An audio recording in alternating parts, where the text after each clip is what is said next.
Well, hello to my lovely viewers, subscribers, my puristans, if I may say that. I originally made this video yesterday, took the first shot, and then I was just like, it's terrible. So I'm reshooting the whole video because I thought I was just too scatterbrained. If you watched yesterday's video, honestly, I'm a little bit sorry about that too. I felt like I was a little bit scatterbrained there too. I probably should have taken some notes first before I did that book review. But in the original take of my video, I was saying also another story for the lack of videos in the past couple weeks. I've been a little bit busy, but on top of that, I've also been, as the young people say, going through it. So last week it was just wrestling with thoughts of anxiety and whatnot. So that hindered my productivity quite a bit. So if you're wondering why there was less videos, that was why. And hopefully in the coming weeks, there will be more videos. So reading wise, I've picked up the pace again, and there is more things in this little pea brain of mine. So hope to see a little bit more. I think this week it might be a little bit busy, just this last little bit, but next week, keep an eye out. Watch the algorithm. I'm hoping the algorithm will boost up whatever videos I pump out. But at any rate, moving on to the actual book review of today. I thought this was quite a good book, so that's why I was a little bit just appalled at the quality of yesterday's video. It did not do the book justice.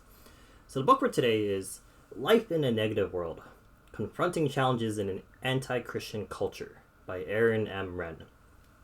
So this book, I heard of it quite a few times from tomascol. I think he mentioned it about twice in his Roman series, and the recent Founders Conference, the little pre-conference, there's some reference to this as well. And really it's tackling this idea of, how does a Christian deal with the challenges of the day and age that we live in?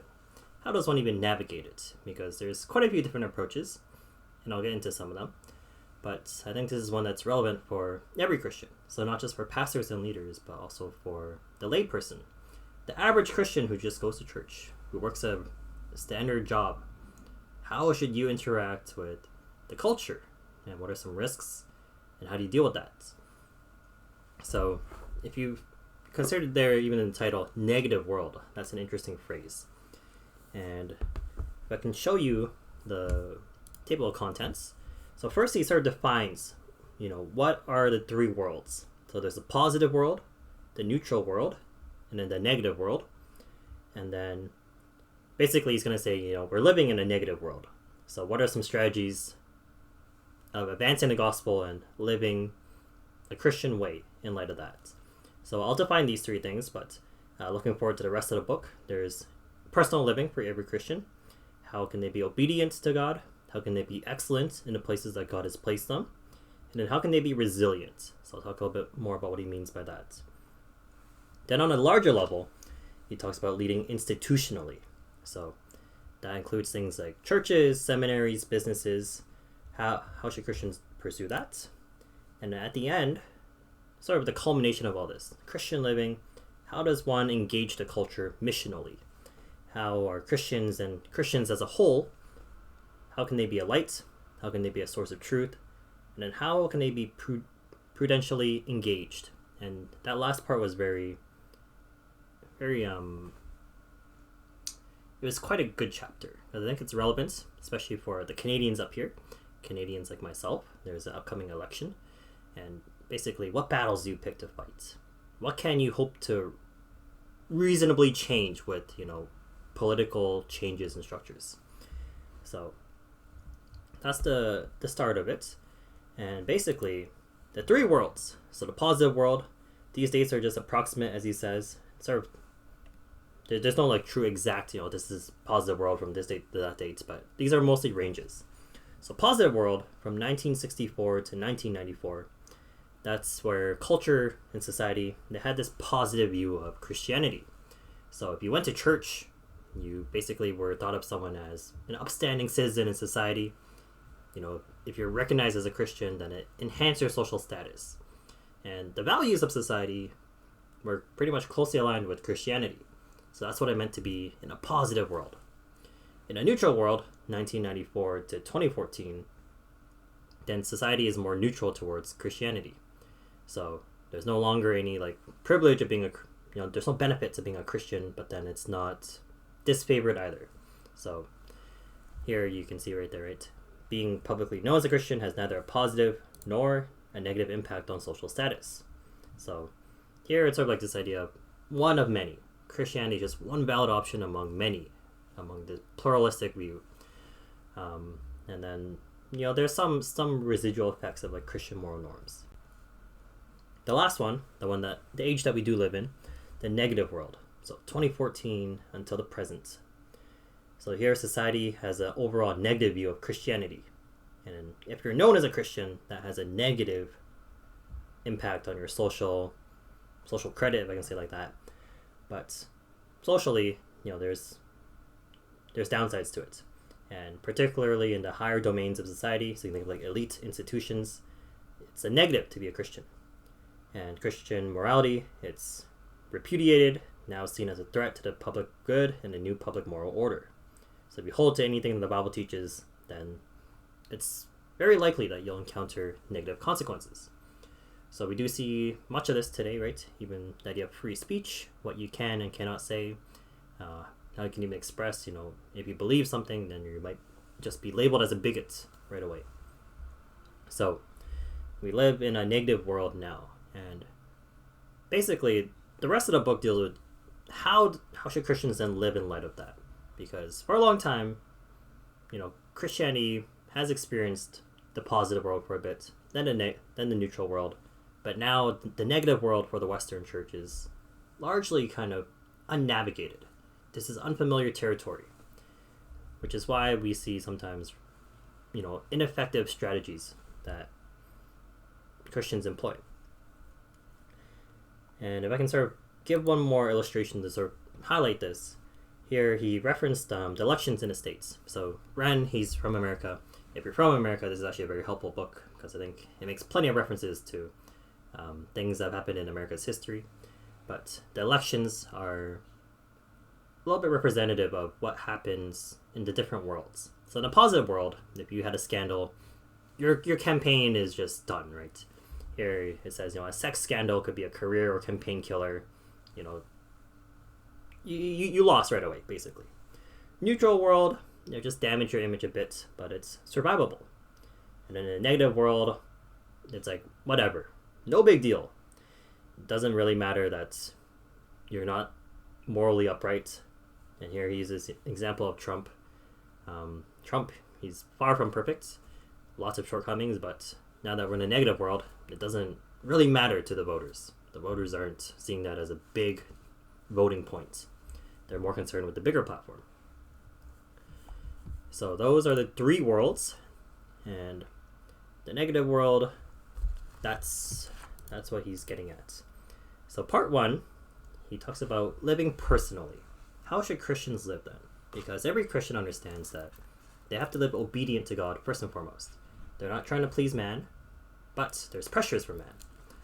And he talks about resilience. So resilience is basically, and this is not just limited to Christians, but the idea of free speech, right? If you speak your mind, if you speak for what you believe in, if you state things that almost seem common sense, but, are just denied by the culture, you might lose your job.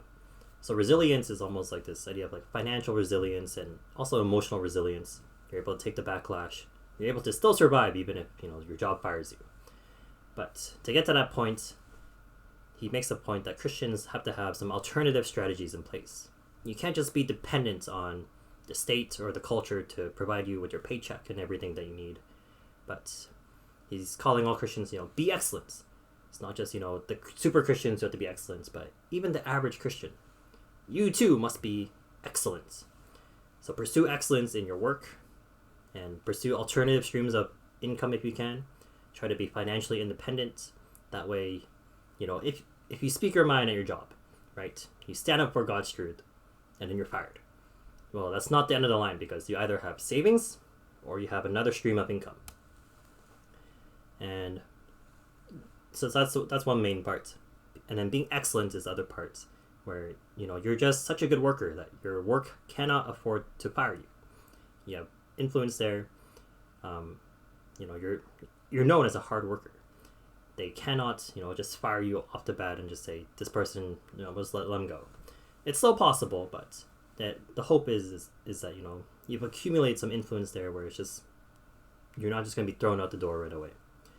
And the other part too is even just in this age of influencers, it's one thing to have like all those conservative institutions or just even websites, right, that promote Christian apologetics and values, but how about just for the everyday life thing, right? Like a fitness influencer, are we just going to let the culture just take all that and just do it their way, and Christians just disengage entirely? So there he's also calling for Christians, right? If God has given you a gifting for those areas, then do that part as best as you can. It's good to have Christians in those areas as well so that they can have influence for the gospel.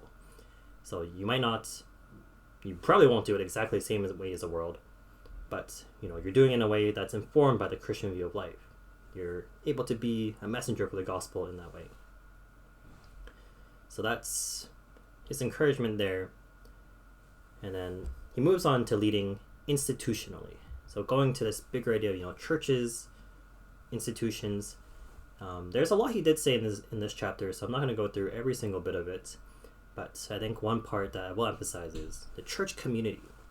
And that is more so this idea of, churches place deep roots, get some deep roots in the communities that you're in.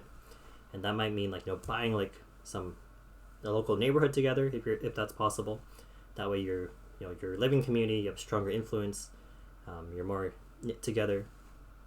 And then even having ownership of companies.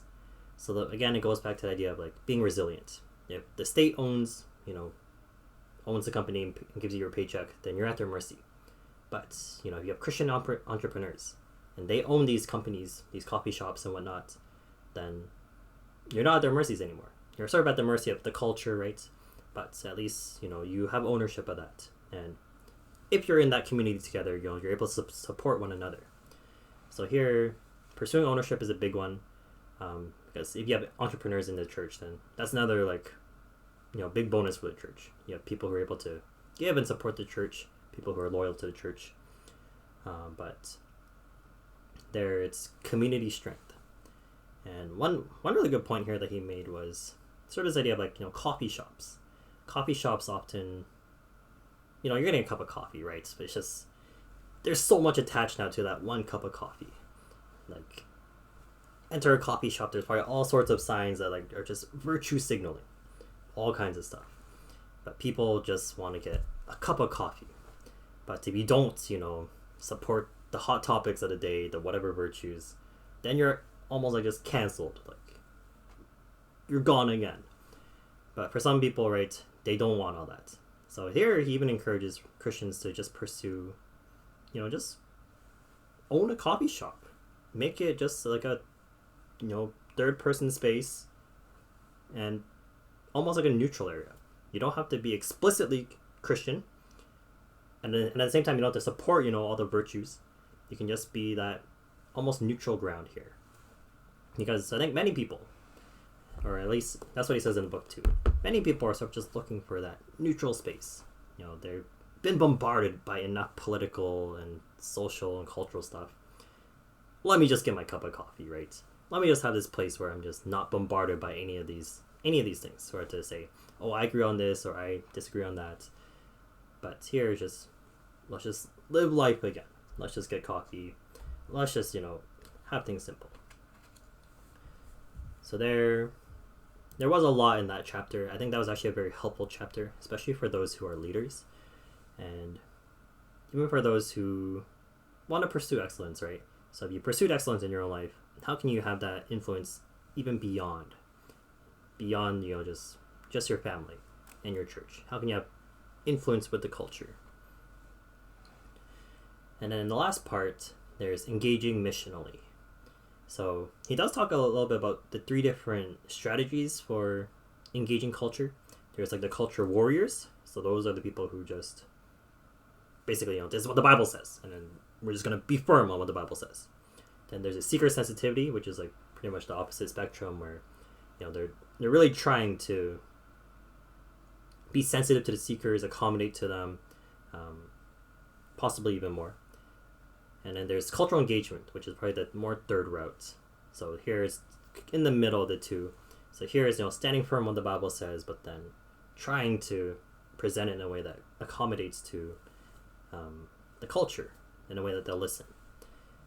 And here, engaging missionally, this was another very good chapter. He talks quite a bit about being a light. So here, it's just even as Christians, do you stand firm in what you believe in? Because he observes that there's this pattern of young men who are just drawn to figures like Jordan Peterson, Joe Rogan.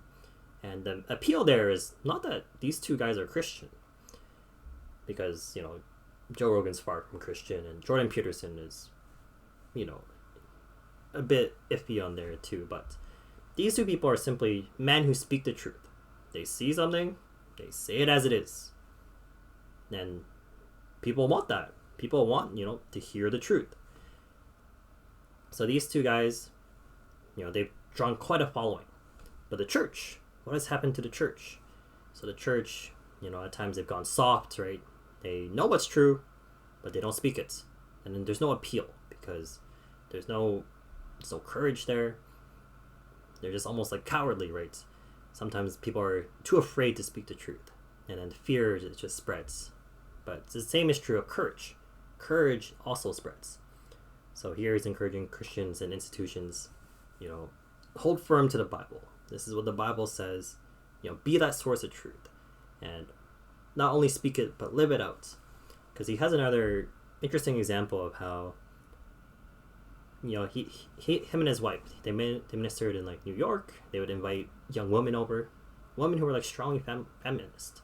But then these feminists were just in admiration of his wife's, just sort of very traditional, housewife almost behavior.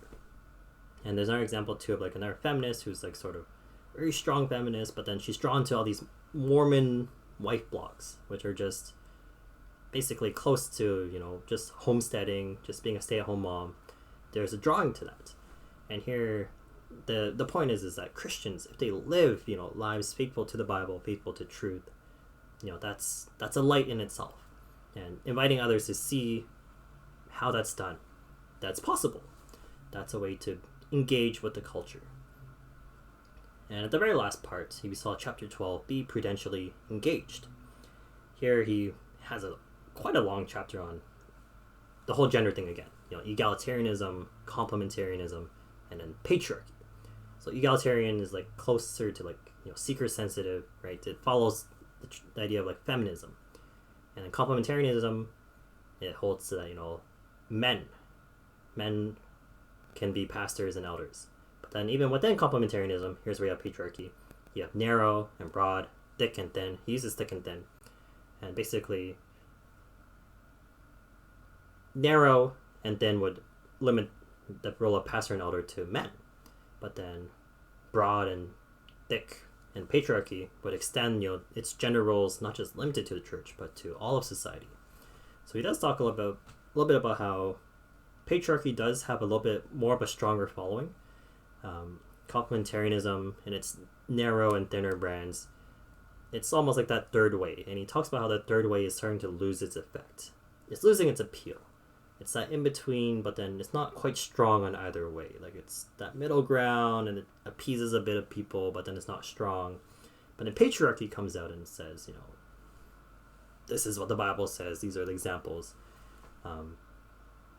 And to some extent, it has a strong appeal because it's bold on the truth.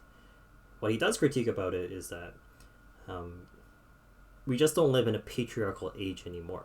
So in the West, post-feminism, women have a lot of power. So what he says is that, in ancient Rome, it was a patriarchy because the head of the family actually had a lot of power, and it was recognized by all of society. But now that we live in this Western society that is post-feminism, women have a lot of power too.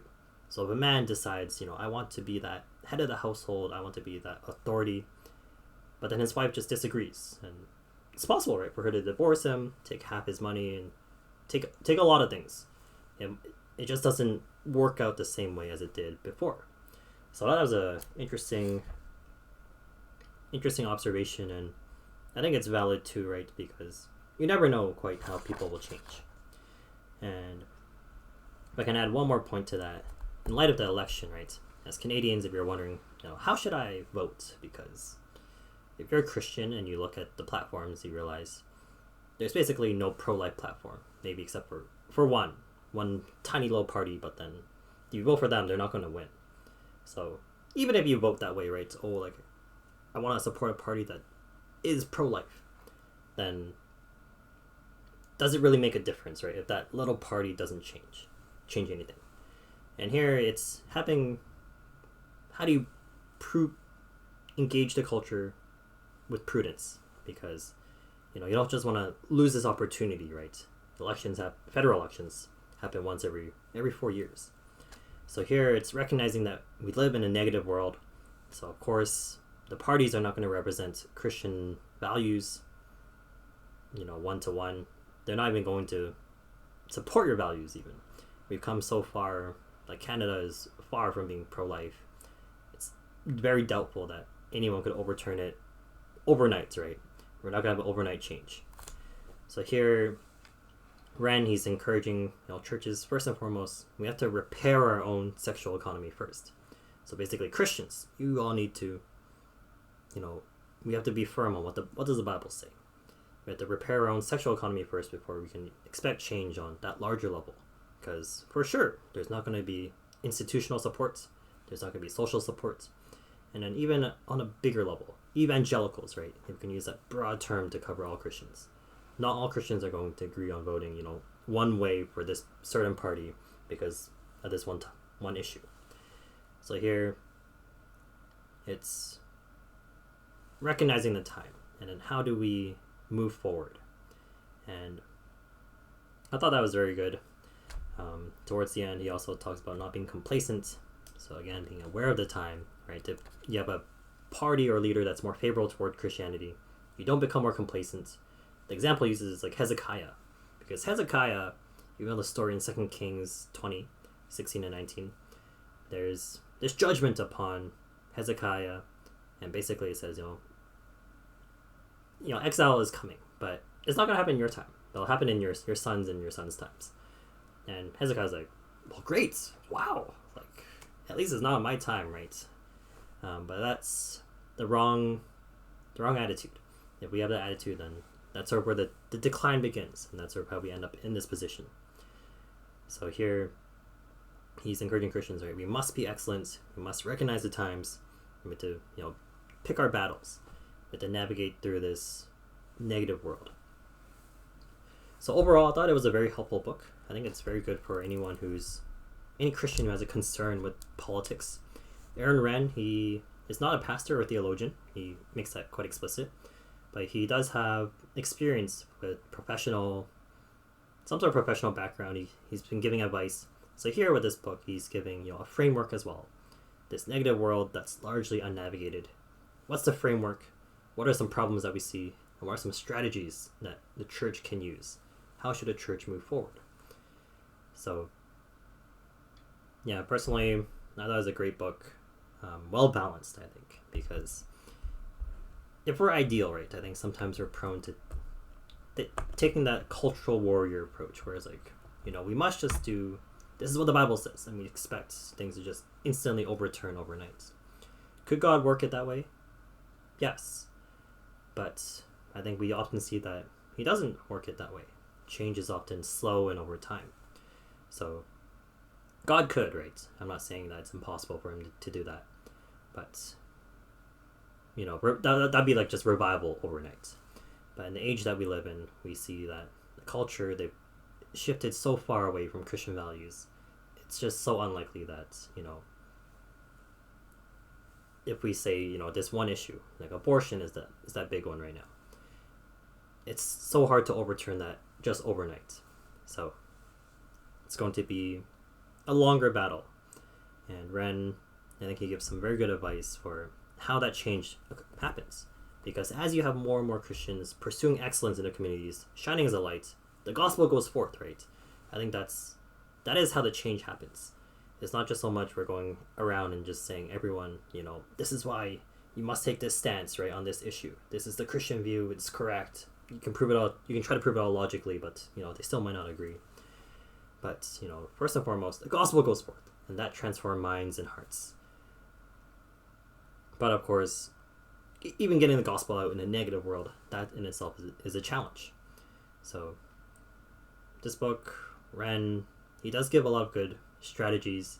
He gives you a good framework, and it's applicable.